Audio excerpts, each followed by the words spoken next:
Proclamation de la bonne nouvelle de Jésus-Christ selon saint Marc, chapitre 4, versets 35 à 41.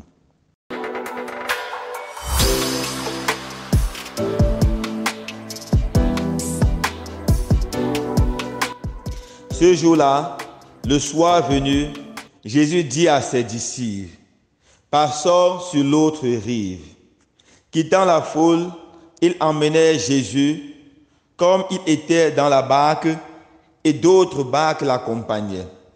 Suivant une violente tempête, les vagues se jetaient sur la barque, si bien que déjà elle se remplissait. Lui dormait sur le coussin à l'arrière. Les disciples le réveillèrent et lui disent, « Maître, nous sommes perdus, cela ne te fait rien ?» Réveillé, il menaça le vent et dit à la mer, « Silence, tais-toi. » Le vent tomba et se fit un grand calme.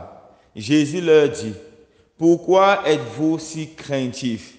N'avez-vous pas encore la foi? » Saisis d'une grande crainte, ils se disaient entre eux, « Qui est donc celui-ci pour que même le vent et la mer lui obéissent? » Acclamons la parole de Dieu.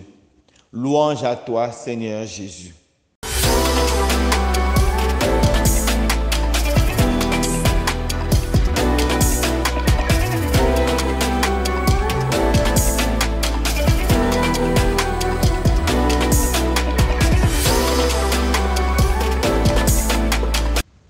Chers frères et sœurs bien-aimés, dans l'évangile de ce jour, saint Marc nous raconte une scène très belle.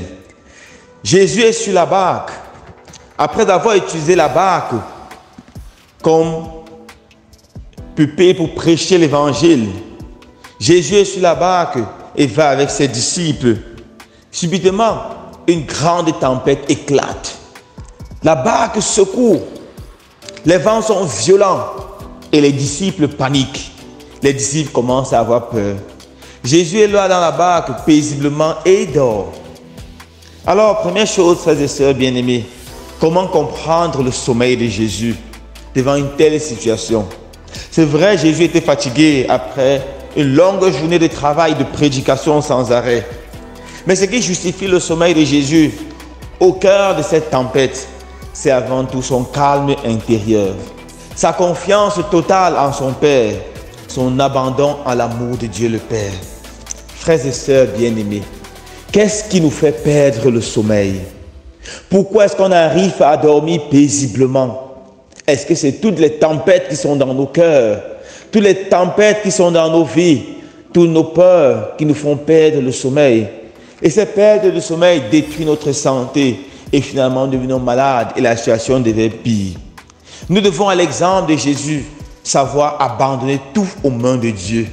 La prière du soir dans la vie du chrétien est une merveille. Nous devons apprendre à nous coucher en Jésus.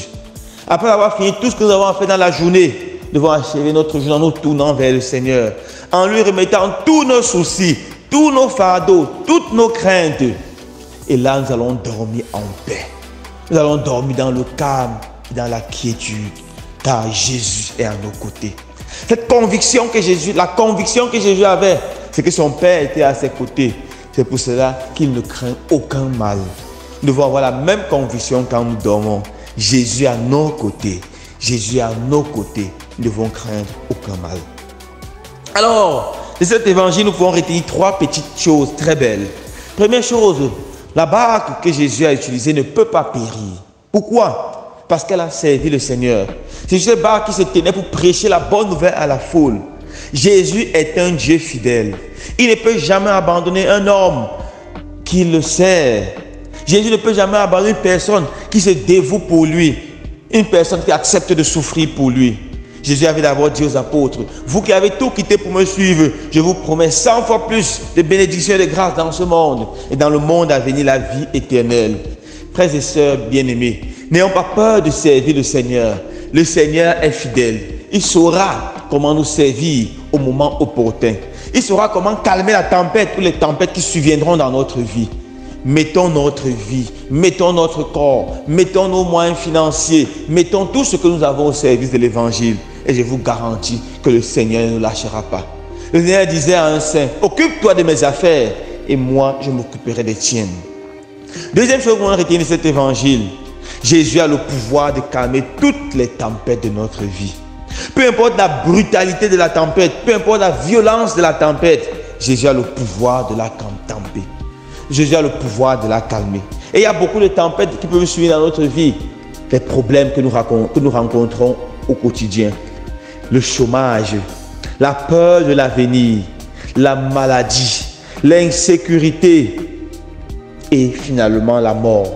Que ce soit la mort d'un être cher ou notre propre mort. Il n'y a rien qui détruit et qui blesse, qui traumatise comme la mort. Surtout les morts subites, des morts par accident, comme nous voyons de plus en plus dans notre pays. Des morts qui traumatisent, qui déstabilisent. Jésus a le pouvoir de calmer ces tempêtes. Et comment Jésus calme les tempêtes? En nous montrant, en nous faisant naître l'espoir. En faisant naître l'espoir dans nos cœurs et dans nos vies. Je me rappelle cette belle histoire. L'histoire d'un jardinier qui travaillait pour un monsieur très grand et très riche. Alors dans son jardin, il y avait beaucoup de fleurs. Mais il y avait spécialement une fleur tellement belle. Tellement belle. Il aimait tellement cette fleur. Et il donnait tous les soins possibles à cette fleur. Chaque jour, il arrosait avec délicatesse. Il prenait soin de cette fleur. Et un matin, il arrive pour s'occuper de ces fleurs. Et il se rend compte que la jolie fleur avait disparu. Et il était très énervé. Il commence à crier, mais qui a touché cette fleur? Mais qui a touché cette fleur? C'est alors qu'il voit le propriétaire du jardin arriver.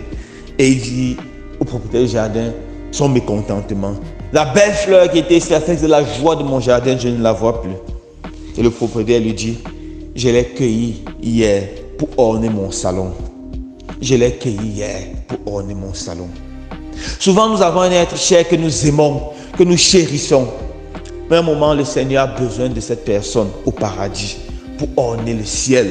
Et le Seigneur prend cette personne. Quand nous comprenons cela, frères et sœurs bien-aimés, la douleur de la mort devient différente. Nous pouvons la porter dans la joie de l'espérance en sachant que la personne qui nous quitte est en train d'orner le ciel du Seigneur. Et qu'un jour, nous allons la revoir dans le paradis. Que la mort n'est pas une fin. Et la tempête de notre douleur commence à se calmer. La dernière chose que nous pouvons retenir de cet évangile qui est belle, c'est que au cœur de cette souffrance, les apôtres crient vers Jésus. Ils commencent à crier vers Jésus avec intensité. C'est ça la prière.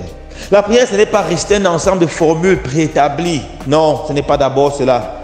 Le pape le dit avec beaucoup de beauté dans son livre, la force de la prière. La prière, c'est dialoguer avec Dieu. C'est parler avec Dieu. C'est interpeller Dieu. C'est même gronder Dieu. C'est même crier vers Dieu. Dans la souffrance, dans la difficulté, souvent lorsqu'on fait face à la mort, on se tourne vers Dieu dans une prière fervente. On crie vers Dieu et Dieu nous écoute. Donc, la bonne chose, ce qui est bien avec la prière, c'est que la prière, ce qui est la bonne chose avec la souffrance, avec le trouble dans nos vies, c'est qu'elle nous ouvre à la prière. Elle nous fait prier avec ferveur. Elle nous fait quitter des prières, des formules préétablies, à prier avec notre cœur. Je conclue en vous racontant cette histoire d'un groupe de moines qui étaient sur une barque comme Jésus traversait la barque. Une tempête terrible éclate et ils commencent à prier. Pendant que la tempête éclatait, ils prennent leur bréviaire, ils se mettent à prier. Ils étaient en train de chanter et de prier les psaumes. Et la tempête devient de plus en plus dangereuse. Et lorsque la barque commence à chavirer, voilà que le prieur, le chef des moines, dit: mes amis, maintenant jetez vos bréviaires et prions avec ferveur. Alors ils ont jeté leurs bréviaires, ils ont commencé à prier en criant vers le Seigneur. Et la tempête s'est calmée.